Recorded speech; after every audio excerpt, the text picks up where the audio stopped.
Everyone, तो आज हम स्टार्ट करने जा रहे हैं हमारी रेस्पिरेटरी सिस्टम का थर्ड टॉपिक जो कि है लंग वॉल्यूम्स एंड कैपेसिटीज़। तो इसमें हम सबसे पहले देखते हैं वॉल्यूम्स। देखिए, वॉल्यूम्स दो टाइप के होते हैं। एक तो होते हैं स्टैटिक लंग वॉल्यूम्स, दूसरे होते हैं डायनेमिक लंग वॉल्यूम्स।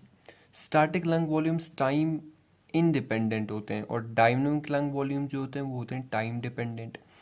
देखिए, स्टैटिक लंग वॉल्यूम्स में कौन आता है? For example tidal volume. Tidal volume क्या होता है? नॉर्मल इंस्पिरेशन और नॉर्मल एक्सपिरेशन के टाइम हम कितना वॉल्यूम ऑफ एयर इंस्पायर और एक्सपायर करते हैं।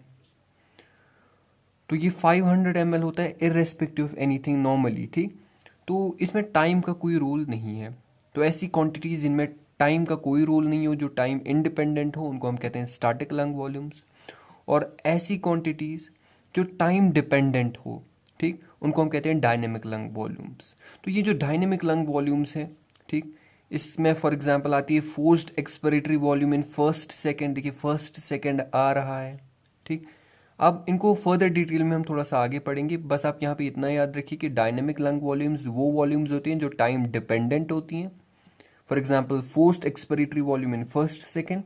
और जो ये डायनेमिक लंग वॉल्यूम्स होते हैं यही यूजफुल होते हैं ज़्यादातर रेस्पिरेटरी डिसऑर्डर्स के डायग्नोसिस में, ठीक। इतना क्लियर हो गया।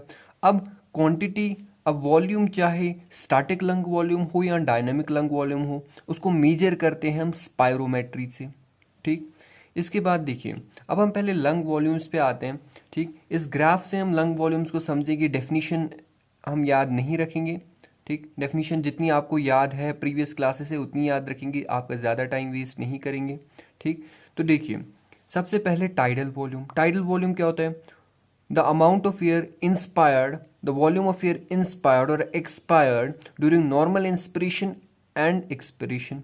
ये तो क्लियर हो गया। 500 ml होता है, वैल्यू याद रखना है। इसके बाद inspiratory reserve volume. Inspiratory reserve volume क्या होता है? In addition to normal inspiration, the amount of additional air, the volume of additional air inspired during forceful inspiration is known as inspiratory reserve volume. देखिए, अब हम देखेंगे expiratory reserve volume. तो expiratory reserve volume क्या होता है? After normal expiration the additional volume of air that can be expired, और ये होता है 1.3 लीटर। ये याद रखिएगा, टाइडल वॉल्यूम 500 ml और inspiratory reserve volume 2 to 3 litre, expiratory reserve volume 1.3 litre. इसके बाद देखिए, दो क्वांटिटीज जिनमें कंफ्यूजन होता है, रेजिडुअल वॉल्यूम और क्लोजिंग वॉल्यूम। रेजिडुअल वॉल्यूम क्या होता है? ये होता है volume of air remaining in lungs even after forceful expiration, ठीक।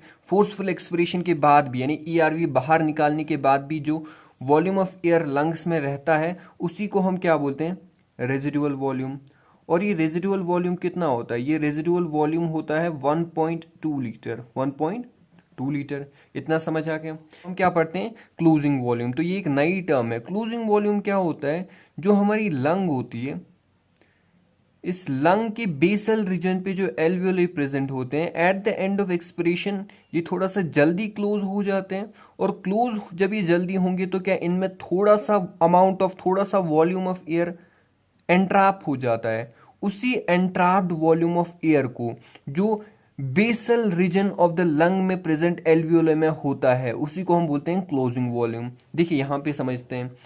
हमने कहा near the end of expiration alveoli at the basal region of the lung tend to close enclosing some volume of air, ठीक। Basal region के जो alveoli है ये close हो जाते हैं at near the end of expiration और कुछ वॉल्यूम ऑफ एयर को एनक्लोज करते हैं in addition to the residual volume. इसी को हम क्या बोलते हैं? Closing volume.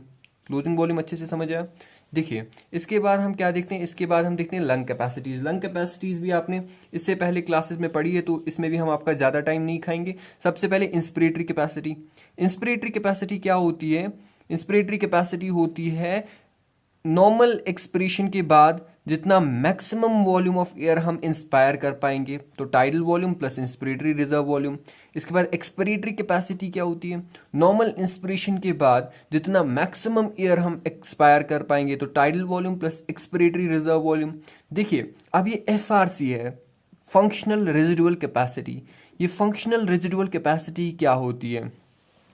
नॉर्मल एक्सपिरेशन के बाद हमारी लंग्स में कितना वॉल्यूम ऑफ एयर रहता है उसको हम बोलते हैं फंक्शनल रेजिडुअल कैपेसिटी। इसको अच्छे से याद रखिएगा, इसको ध्यान में रखिएगा कि फंक्शनल रेजिडुअल कैपेसिटी होती है नॉर्मल एक्सपिरेशन के बाद हमारी लंग्स में कितना वॉल्यूम ऑफ एयर बचता है। तो एक तो बचता है एक्सपिरेटरी रिजर्व वॉल्यूम और बचता है रेजिडुअल वॉल्यूम। तो एक्सपिरेटरी रिजर्व वॉल्यूम हमें पता है कितना होता है 1.3 लीटर, रेजिडुअल वॉल्यूम होता है 1.2 लीटर, तो ये टोटल कितना होता है 2.5 लीटर, 2.5 लीटर, ठीक। 50% of the total lung capacity. Vital capacity क्या होती है, फोर्सफुल इंस्पिरेशन के बाद कितना वॉल्यूम ऑफ एयर हम एक्सपायर कर पाएंगे या फोर्सफुल एक्सपिरेशन के बाद कितना वॉल्यूम ऑफ एयर हम इंस्पायर कर पाएंगे, ठीक। वाइटल कैपेसिटी में आता है expiratory reserve volume, tidal volume, inspiratory reserve volume. Total lung capacity में क्या क्या आता है, टोटल लंग कैपेसिटी में आता है वाइटल कैपेसिटी और रेजिडुअल वॉल्यूम, ठीक। वाइटल कैपेसिटी के साथ रेजिडुअल वॉल्यूम। और ये क्लोजिंग कैपेसिटी को याद रखिएगा, इसमें आती है क्लोजिंग वॉल्यूम और रेजिडुअल वॉल्यूम, ठीक। इसके बाद देखिए हमने पहले कहा था कि चाहे स्टैटिक लंग वॉल्यूम्स हो या डायनामिक लंग वॉल्यूम्स हो, उनको हम मेजर कर सकते हैं किससे, स्पायरोमेट्री से।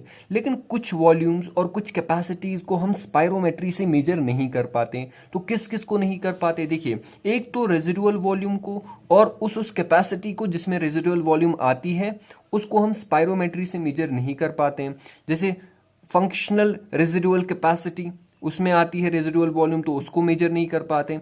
टोटल लंग कैपेसिटी, उसमें आता है रेजिडुअल वॉल्यूम, तो उसको भी हम मेजर नहीं कर पाते स्पायरोमेट्री से। मैंने आपको कहा कि जो ये एफआरसी होती है, एफआरसी का बहुत ही क्लिनिकल यूज होता है, बहुत सारे क्लिनिकल डायग्नोसिस में इसका यूज किया जाता है। तो अब इस एफआरसी को हम स्पायरोमेट्री के थ्रू मेजर नहीं कर पा रहे हैं, तो इसको कैसे मेजर करेंगे। इसको मेजर करने के और भी तरीके हैं, हम उन तरीकों को पहले देख लेते हैं। देखिए सबसे पहला मेथड क्या है, helium dilution method. Helium dilution method में क्या दिया जाता है, ये भी डाइल्यूशन प्रिंसिपल पे सिंपली काम किया जाता है। कुछ अमाउंट ऑफ हीलियम दिया जाता है, आखिरी में देखते हैं कितना डाइल्यूट हो गया, तो उससे हम एफआरसी को मेजर कर पाते हैं। और नाइट्रोजन वॉशआउट मेथड में भी सेम टेक्निक को इस्तेमाल किया जाता है, बस हीलियम के बजाय नाइट्रोजन को यूज किया जाता है, ठीक। इसके बाद देखिए एक तीसरा हम थोड़ा सा डिटेल में पढ़ते हैं जो है बॉडी प्लेथिस्मोग्राफी। बॉडी प्लेथिस्मोग्राफी में क्या किया जाता है, एक पर्सन को एक आइसोलेटेड चैम्बर में या बॉक्स में रखा जाता है और इसको क्या कहा जाता है, इंस्पायर करने को इस बॉक्स से, ठीक। बॉक्स से इसको इंस्पायर करना होता है। जब इस बॉक्स से इंस्पायर करता है तो बताइए बॉक्स का वॉल्यूम क्या हो रहा है, बॉक्स का जो वॉल्यूम है वो तो कम हो रहा है और बॉक्स का जो प्रेशर है वो इंक्रीज हो रहा है इंस्पिरेशन के दौरान। जो इसकी लंग्स का वॉल्यूम है वो इंक्रीज हो रहा है और इसकी लंग्स का जो प्रेशर है वो डिक्रीज हो रहा है। ये तो इंस्पिरेशन के टाइम, ठीक। जब भी क्या करेगा, इंस्पायर करेगा। जब ये एक्सपायर करेगा उस टाइम इसका रिवर्स होगा, ठीक। तो फाइनली क्या किया जाता है, इस जो ये पर्सन है इसकी माउथ की लेवल पे, ठीक, इसकी माउथ की लेवल पे प्रेशर चेंजेस को नोट किया जाता है और इसकी लंग्स की लेवल पे वॉल्यूम चेंजेस को नोट किया जाता है इसकी एफआरसी को डिटरमाइन करने के लिए। देखिए कैसे, ठीक। हमें पता है ये जो बॉक्स है ये आइसोलेटेड है, आइसोलेटेड है तो हमें एक फॉर्मूला पता है पीवी इक्वल टू एनआरटी, ठीक। बताइए आइसोलेटेड है तो मोल्स ऑफ द एयर ये तो कांस्टेंट होंगे, टेम्परेचर भी कांस्टेंट होगा, तो क्या P1 V1 equal to P2 V2 होगा। ओके, ये समझ आ गया हमें। इसके बाद वही हमने कहा प्रेशर चेंजेस को कहाँ पे नोट किया जाता है, at the level of mouth. तो हम कह सकते हैं pressure at mouth initial. Volume changes को कहाँ पे मेजर किया जाता है, लंग्स पे, multiplied by volume at lung initial, किसके बराबर होगा, pressure at mouth final multiplied by volume of lungs final, जो बराबर होगा volume of lung initial plus जितना वॉल्यूम ऑफ एयर इसने इंस्पायर किया। देखिए अब समझने वाली बात है, नॉर्मली जो प्रेशर एट माउथ इनिशियल होता है वो एटमॉस्फेरिक प्रेशर के बराबर होगा 760 mmHg। अब हमने कहा जो ये वॉल्यूम ऑफ लंग इनिशियल होता है यही एफआरसी होता है। आप पूछोगे कि एफआरसी कैसे होता है, फॉर्मूला सॉल्व करने के लिए, एफआरसी निकालने के लिए, बिल्कुल भी नहीं। इसका रीजन होता है ये एफआरसी क्यों होता है, सुनिए क्यों। वॉल्यूम अभी जब ये पर्सन इस बॉक्स में नहीं आया था, ठीक, जब ये बाहर था तो इसने अभी इंस्पायर नहीं किया है, बॉक्स में लाया अभी तक भी इसने इंस्पायर नहीं किया है, इसको हमने बॉक्स में बोला इंस्पायर करने को, यानी इसकी लंग्स के अंदर बॉक्स में आते समय जो वॉल्यूम ऑफ एयर था, एक तो इसके पास एक्सपिरेटरी रिजर्व वॉल्यूम था और रेजिडुअल वॉल्यूम था। टाइडल वॉल्यूम तो नहीं था क्योंकि अभी इसने इंस्पायर नहीं किया। बताइए, जब इसकी लंग्स के अंदर एक्सपिरेटरी रिजर्व वॉल्यूम और रेजिडुअल वॉल्यूम है, ये हमने कहा यह है इसकी वॉल्यूम, यह है इसका वॉल्यूम ऑफ लंग्स इनिशियल, क्या यही बराबर होता है एफआरसी के? तो हमारा अल्टीमेट गोल क्या है? हमें क्वेश्चन में प्रेशर एट माउथ इनिशियल दिया होगा, नहीं दिया होगा तो 760 mm एच लेंगे। हमें pressure at mouth final note करना है, और क्या कितना वॉल्यूम ऑफ एयर इसने इंस्पायर किया वो नोट करना है, और अल्टीमेटली हमें एफआरसी मिलेगा या वॉल्यूम ऑफ लंग्स इनिशियल मिलेगा। ठीक, आपको समझ आया कि एफआरसी को मेजर करने के 3 तरीके हैं: helium dilution method, nitrogen washout method और बॉडी प्लेथिस्मोग्राफी, जो मोस्ट कॉमनली यूज किया जाता है। ठीक, और इस बॉडी प्लेथिस्मोग्राफी को हमने अच्छे से समझा। ठीक, अब हम क्या पढ़ते हैं, जो हमने सबसे पहले बात की थी, static lung volumes and capacities हमने पढ़ ली। इसमें एफआरसी को मेजर करने के डिफरेंट मेथड्स हमने पढ़ लिए। अब हमें पढ़ने हैं dynamic lung volumes and capacities. ठीक, तो dynamic lung volumes and capacities हमने पहली बात की थी, ये टाइम डिपेंडेंट होते हैं। देखिए, dynamic lung volumes and capacities को कैसे मेजर किया जाता है? पर्सन को कहते हैं कि आप डीप इंस्पिरेशन करो, डीप इंस्पायर करता है पर्सन, और उसको कहते हैं to do a forceful and fast expression for 6 seconds. ठीक, तो 6 सेकेंड के लिए पर्सन क्या करता है, फिर फोर्सफुल और फास्ट एक्सप्रेशन करता है। जितना वॉल्यूम ऑफ एयर ये इन 6 सेकेंड्स में एक्सपायर करता है उसको हम बोलते हैं इस पर्सन की forced vital capacity, forced vital capacity. ठीक, तो क्या किया जाता है, पर्सन को कहते हैं टू डीपली इंस्पायर, उसके बाद कहते हैं to do a fast and forceful expression for 6 seconds. जितना वॉल्यूम ऑफ एयर ये एक्सपायर करता है इन 6 सेकेंड्स में, इसको हम कहते हैं इस पर्सन की फोर्स्ड वाइटल कैपेसिटी। देखिए, पर्सन एक्सपायर कर रहा है, फर्स्ट सेकंड में एक्सपायर किया, सेकंड सेकंड में एक्सपायर किया, थर्ड सेकंड में एक्सपायर किया, फोर्थ सेकंड, फिफ्थ सेकंड और सिक्स सेकंड। जो सबसीक्वेंट सेकंड्स है, इसका एक्सपायर्ड एयर सबसीक्वेंट सेकंड्स में क्या होता जाता है, डिक्रीज होता जाता है। यहां तक कि मेजर करने के बाद हमें पता चलता है कि फर्स्ट सेकंड में जो ये पर्सन एक्सपायर कर रहा है वो बराबर होता है 70 to 80% जितना ये टोटल 6 सेकंड में करता है, या वो बराबर होता है 70 to 80% of is forced vital capacity. तो अब तो एक टर्म को इंट्रोड्यूस करना पड़ेगा, इस पहले सेकंड में कितना वॉल्यूम एक्सपायर कर रहा है उसके लिए। तो हमने कहा इन 6 सेकंड्स में पहले सेकंड जितना ये वॉल्यूम ऑफ एयर एक्सपायर करेगा उसको हम कहेंगे forced expiratory volume in first second. इसी के बारे में यही हमने एग्जाम्पल के तौर पे यूज किया था जब हमने टॉपिक स्टार्ट किया था, forced expiratory volume in first second, यानी volume of air expired in first 1 second. ये नॉर्मली कितना होता है, 70 to 80% होता है ऑफ फोर्स्ड वाइटल कैपेसिटी। ये आपको अच्छे से समझ आ गया।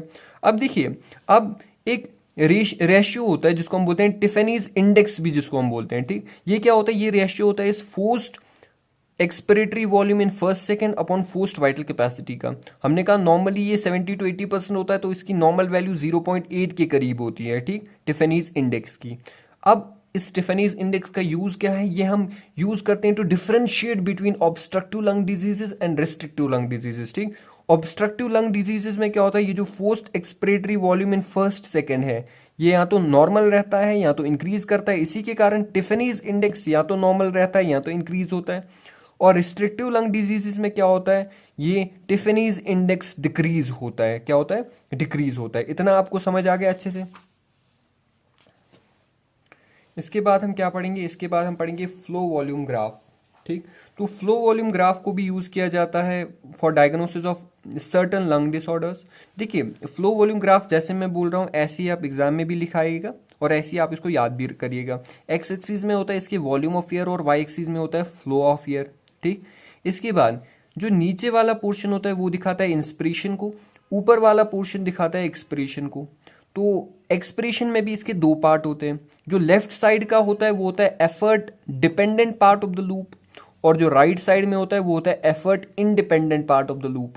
और जो टॉप मोस्ट पॉइंट होता है वो क्या दिखाएगा, पीक दिखाएगा एक्सप्रेशन का। तो ये होता है पीक एक्सपिरेटरी फ्लो रेट। ठीक, याद हुआ, नीचे हम इंस्पिरेशन को दिखाते हैं, ऊपर हम एक्सप्रेशन को दिखाते हैं। एक्सप्रेशन के 2 पार्ट होते हैं, राइट साइड में effort independent part of the loop और लेफ्ट साइड में effort dependent part of the loop, और टॉप मोस्ट पॉइंट दिखाता है पीक एक्सपिरेटरी फ्लो रेट को।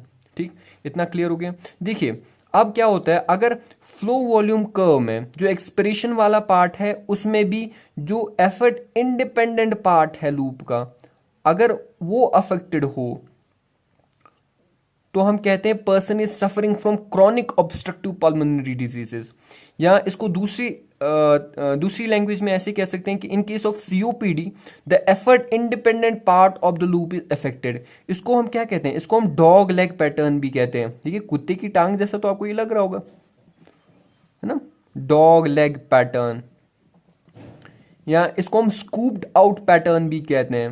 What do you mean by scooped out?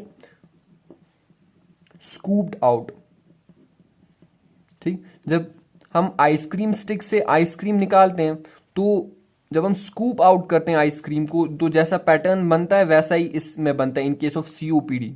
ठीक, तो वैसा ही पैटर्न वाला क्या फ्लो वॉल्यूम ग्राफ हमें देखने को मिलता है इन केस ऑफ सीओपीडी। इसके बाद जो रिस्ट्रिक्टिव लंग डिजीजेज होती हैं, रिस्ट्रिक्टिव लंग डिजीजेज के केस में क्या होता है, जो फ्लो वॉल्यूम ग्राफ है वो नॉर्मल होता है शेप में, पर उसका साइज छोटा हो गया होता है। ठीक, इतना आपको समझ आया? तो हमने इस चैप्टर में सबसे पहले स्टार्टिंग की वॉल्यूम से हमने डिफरेंट टाइप्स की वॉल्यूम्स पढ़ी, हमने कैपेसिटीज़ पढ़ी, कैपेसिटीज़ के बाद हमने देखा एफआरसी को कैसे मेजर करें, एफआरसी को मेजर करने के तरीकों के बाद हमने देखे डायनेमिक लंग वॉल्यूम्स, टिफिनीज इंडेक्स देखा, उसके बाद फ्लो वॉल्यूम ग्राफ देखे, और ये दो डिसऑर्डर्स देखे। इन दो डिसऑर्डर्स के केस में सीओपीडी और रिस्ट्रिक्टिव लंग डिजीज के केस में जो हमारा फ्लो वॉल्यूम ग्राफ होता है उसके साथ क्या होता है। ठीक, ये आपको पूरे अच्छे से समझ आया?